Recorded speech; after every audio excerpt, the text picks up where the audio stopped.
श्री अखंड विद्यानंद जी महाराज की जय। सद्गुरु मौनी बाबा भगवान की जय। शिवोहम शिवोहम शिवोहम। आगे की कथा सुने।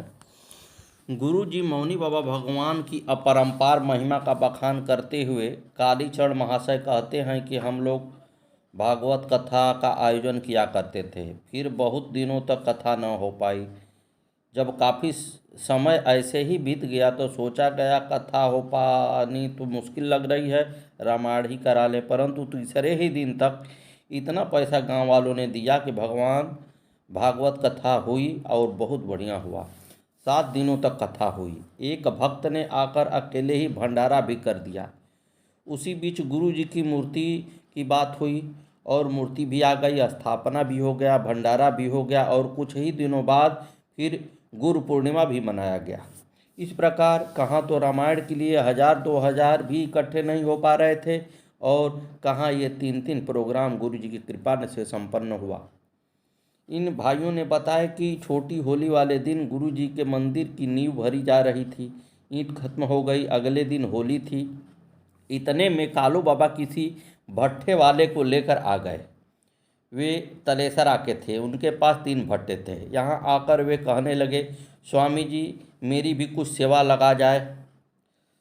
कालू बाबा बोले, किसान फसल का इंतजार करता है, फिर फसल जो हो जावे तो कुछ दान करूं। तुम्हारी तो यही फसल है ईंट। उन्होंने कई टाली ईंट भिजवाई, इतनी कि पूरी मंदिर बन जाए।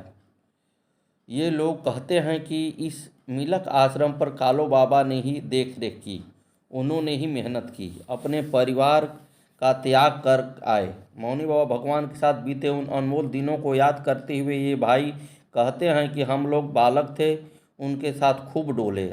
आज वही यादें हमारे जीवन का मजबूत संबल हैं। कांति प्रसाद शर्मा, ओम प्रकाश शर्मा, शिलाजीत शर्मा, बिक्की लाल शर्मा, किशन भगत जी आदि इन क्षेत्र में गुरु जी मौनी बाबा भगवान के शिष्य रहे हैं। ओम प्रकाश शर्मा कहते हैं कि हमने सुना है कि गुरु जी ने उनसे कहा था अपना कार्यक्षेत्र खुद बनाओ। वे रेल में बैठकर आए और टावर स्टेशन पर उतर गए। कुछ दिन वे भोजताल रहे, परंतु वहाँ लोग उनसे पशु इत्यादि का कार्य करवाते थे। गुरु जी ने सोचा कि यही काम करना था, तब घर ही रहते। वे यहाँ से निकल गए और खंडार के पेड़ के नीचे बैठ गए। वहाँ से धनी राम पंडित जी उन्हें आग्रह करके ले गए और अपने बगीचे में उनके लिए एक कुटी डाल दी। उसके बाद फिर मौनी बाबा सूरजपुर आए। यहाँ क्षेत्र उनकी तपोभूमि रही। वे ठठेसरी तपे, मौन भी रहे। मौन में वे कुछ न मांगते थे, इशारा भी नहीं करते थे। इधर उन्होंने मरघट में रहे। वे नंगे पैर और नंगे बदन रहते थे, केवल सिर पर एक टोपी और शरीर पर एक नंगोटी धारण करते थे। उनके टोपी में कोई भी पंख लगा देता, कोई रुमाल बांध देता। वे रोज़ 10-12 किलोमीटर भिक्षा करने जाया करते थे। लोगों ने उनकी परीक्षा के लिए रास्ते में नोट डाले, पर वे उन पर मिट्टी डालकर आगे बढ़ जाते थे। हिरण के रूप में थे जब वह शिकारी ने उन पर गोली चलाई, परंतु मौनी बाबा उसे कुत्ते का काटा बताया करते थे। वे शमशान में रहे, एक मचान पर। हम जो भी इच्छा लेकर जाते, मौनी बाबा कुदरती ही जान जाते। वे कहा करते थे, अरे भजन करी हो तो सब कुछ होई, अरे हमसे का होई। उनके पास एक मिट्टी का मलरिया था। वे उसमें 3 दिन की कसर बताते थे। अरे 3 दिन और सही तो इच्छाकारी चीज़ आई हो। यही उन्होंने सरभंग व्रत भी पूरा किया। अबोध बुद्धि मन चाहे किसके यहाँ खा लें, वैराग्य ऐसा कि कुत्ता भी खा ले।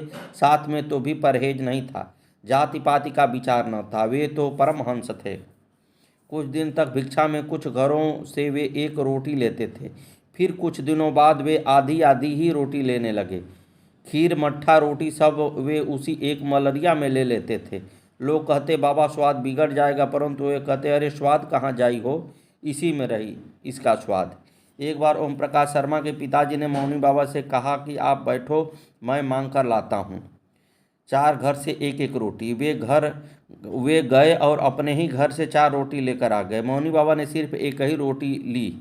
बोले अरे 4 घर की ना हो, एक ही घर की हो। फिर वे उस क्षेत्र घुघरावली बनवारीपुर की ओर चले गए। कभी कभी उस क्षेत्र से भक्तों के साथ इधर आते थे। जान पहचान वाले दिन राम राम न करते तो वे कहते, अरे पंडित जी को तो मोतियाबिंद हुई। उनकी तो सब बातें अविस्मरणीय हैं। हमारा सौभाग्य है जो कुछ दिन इनके दर्शन किए और उनका साथ मिला। सतगुरुदेव भगवान की जय। श्री मौनी राम भगवान की जय। ग्राम खड़वाहा के महेंद्र शर्मा की पत्नी राजवती देवी कहती हैं कि इन्होंने अपने मायके में गुरु भगवान मौनी बाबा को देखा था। मायके को इन लोग पीहर बोलते हैं। फिर इनका विवाह खड़वाहे में हो गया।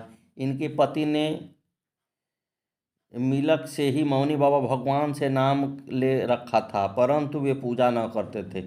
वे काम धंधे में व्यस्त रहते थे। उनसे गुरुजी ने कह रखा था कि घूमते फिरते भजन करिहा। राजवती देवी कहती हैं कि ये खुद भी गुरुजी को ज़्यादा मानती न थी और न ही पूजा करती थी। कुछ ऐसा समय आया कि इनके परिवार पर एक के बाद एक मुश्किलें आईं। गाय भैंस सब मर गए। धीरे धीरे सब कुछ खत्म हो गया और ये सारे उजड़ ही गए। इसी बीच इनकी ससुराल में ही एक भक्त के यहाँ मौनी बाबा भगवान का कीर्तन हुआ। ये बड़े कष्ट में थी। कीर्तन में न जाने का भी इनका कोई मन न था, परंतु इनकी फूफिया सास इन्हें जबरदस्ती आग्रह कर ले गई। वहाँ कीर्तन मंडली कीर्तन कर रही थे। भक्तों की भीड़ लगी हुई थी। गुरुदेव मौनी बाबा भगवान वहाँ साक्षात विराजमान थे।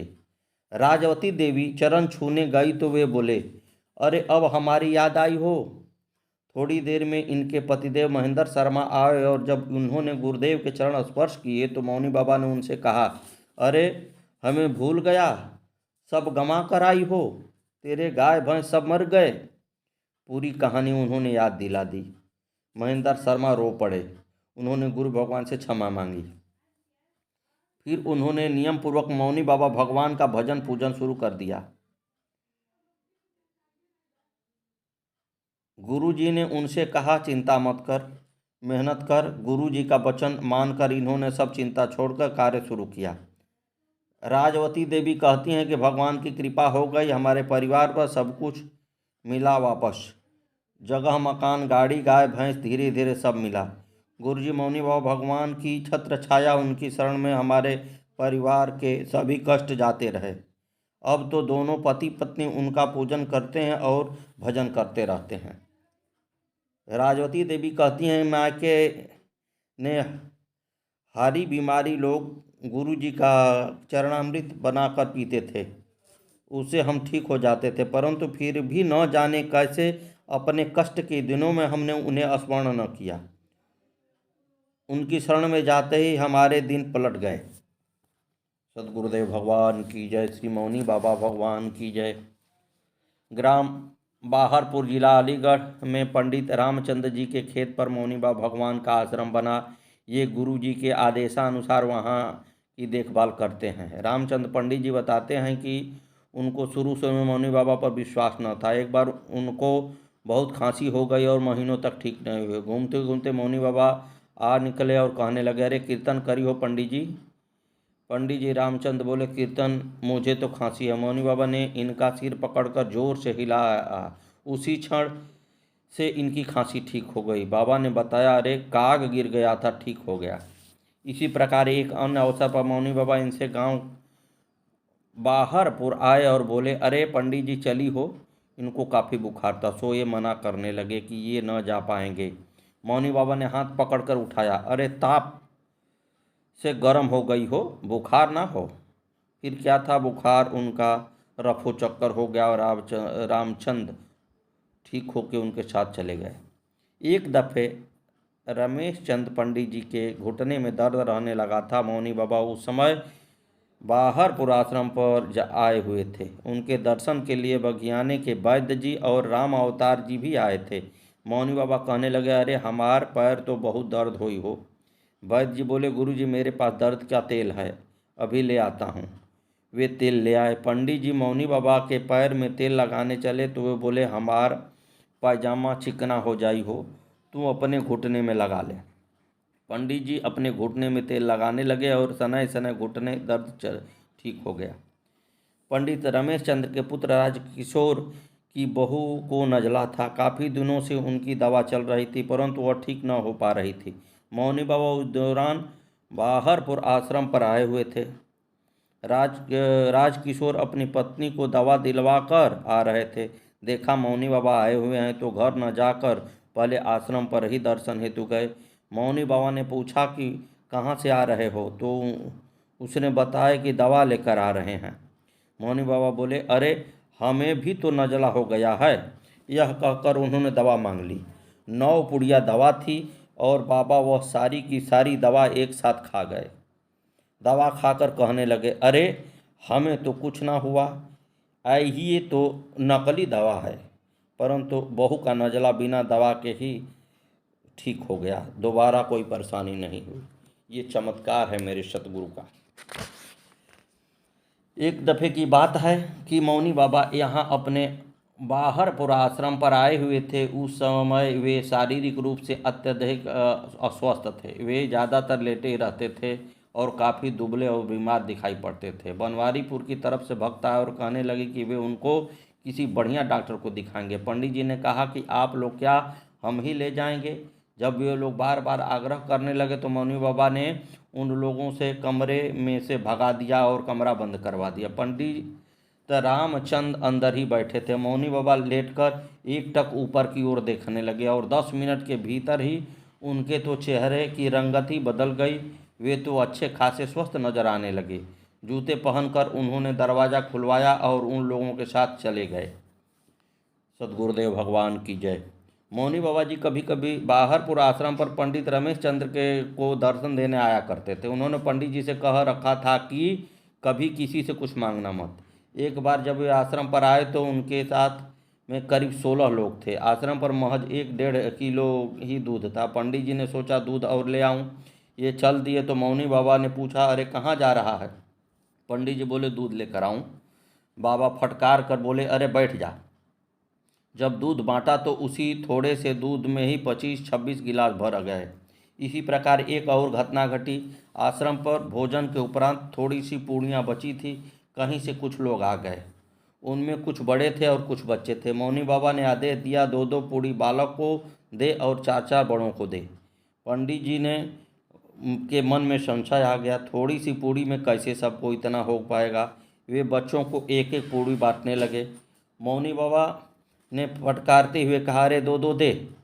तब गुरु पर सब डालकर ये उनके आदेश के अनुसार प्रसाद वितरण करने लगे। सभी को प्रसाद मिला और पूड़ियाँ फिर भी बच गईं। सद्गुरुदेव भगवान की जय। यह तब की घटना है जबकि पंडित रामचंद्र जी ने मौनी बाबा को गुरु न माना था। पंडित जी रात को 12 बजे जंगल में आकर एकांत में जप करते थे। वहाँ आंख बंद कर जप कर रहे थे। पहले तो लगा बदमाश आए, परंतु उन्होंने आंख न खोली। फिर लगा सांड आ गया। थोड़ी देर में लगा कि भूत आ गया, परंतु उन्होंने किसी के लिए आंख न खोली। अंत में बहुत तेज प्रकाश आया और उनकी आंखें खुल गई। उन्होंने गांव में अपने एक मित्र को बताया। फिर जब मौनी बाबा मिले तो पंडित जी ने उनसे इनका भेद पूछा। वे बोले, अरे सिद्धि आई हो, पर तुझे किसी को बताना नहीं चाहिए था। पंडित रामचंद्र भोजताल पे जाया करते थे, लड्डू चढ़ाते और सर्दियों में नंगा बैठते। गुरु जी बोले, अरे अहम हो जाई हो, अधोगति हो जाई हो। सारे इस प्रकार के नियम मौनी बाबा ने खत्म करा दिए। उन्होंने कह दिया, अरे सिद्धि अपने आप भजन करे से आई हो। इस प्रकार मौनी बाबा से मिलने के लिए पंडित जी की यह प्रवृत्ति समाप्त हो गई। उनके अंदर जो कुछ अहम भाव था वह मौनी बाबा भगवान ने खत्म करा दिया। मौनी बाबा उन दिनों बज्ञाने आश्रम पर रह रहे थे। पंडित जी उनके दर्शन करने जाते थे, परंतु शक्तियों को नमन नहीं करते थे।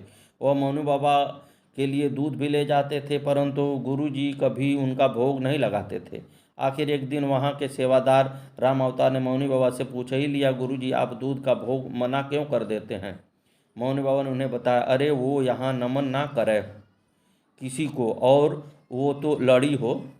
अगले दिन जब पंडित जी वहाँ पहुँचे तो राम अवतार ने इनसे पूछा, तुम नमन नहीं करते सरकारों को?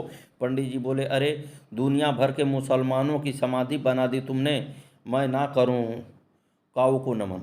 मौनी बाबा सरकार के लिए बोले, अरे सरकार तो ब्राह्मण हुई हो, अब राम अवतार ने पूछा, तुम घर पर लड़ा करते हो? पंडित जी बोले, घर पर काहे को, वहाँ ताल पर 100-150 महात्मा थे, गुरु जी की बुराई करने लगे।